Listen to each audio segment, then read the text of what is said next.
This is a video for all the fellow baseball fans out there and historians of the game. I have two players here, player A and player B. This is a blind comparison. Going down through here, these players play the same position. As you can see, player B played a few more innings, but player A had more chances, more defensive runs saved, more outs above replacement, a higher fielding percentage, more putouts, more assists. Player B did have more double plays. They had the same amount of errors. Player A had a 3 WAR. Player B had a 2.3 WAR. The 3 WAR is actually the best defensive WAR in MLB in 2022, and the best defensive WAR since 2018. The SDI is the Saber Index, defensive index. Player A had 16. Player B had 13.3. This is a index that Rawlings uses to figure out who the best defensive player was at each position. And Rawlings takes that score and gives that player 25% of the vote for the Gold Glove. Player A's 16 was the best in baseball in 2022 for all positions, and is the best in baseball since 2019.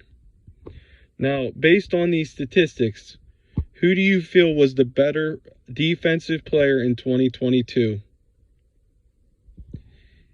If I told you player B won the Gold Glove this season, would that surprise you? Now let me show you who player A is and who player B is. Now, does your opinion change on the best fielder in 2022? This award, as stated, is given out by Rawlings every year, and it's voted on by managers and coaches. Then 25% of the vote is based on the SABR index. Baseball isn't played on paper, but you're telling me a manager that sees a player maybe 6 times a season should vote on the best fielder? I'm not naive to the fact more extreme travesties have happened in the history of this award, but at what point do we demand a change? I have no beef with Arenado. He is a great defensive player, but this shouldn't be a popularity contest.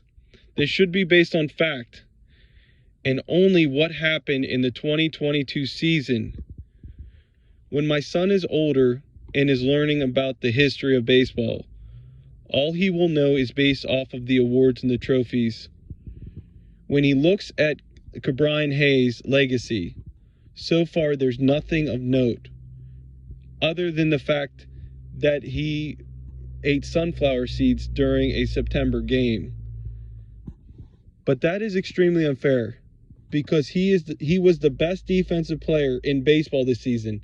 In baseball, not at third base, in baseball. I'm a Pirates fan. Some might say that my opinion is clouded, but you do the research, and you tell me how this is fair. If your answer is it's always been this way, I'm sorry, but in my book, that's not acceptable.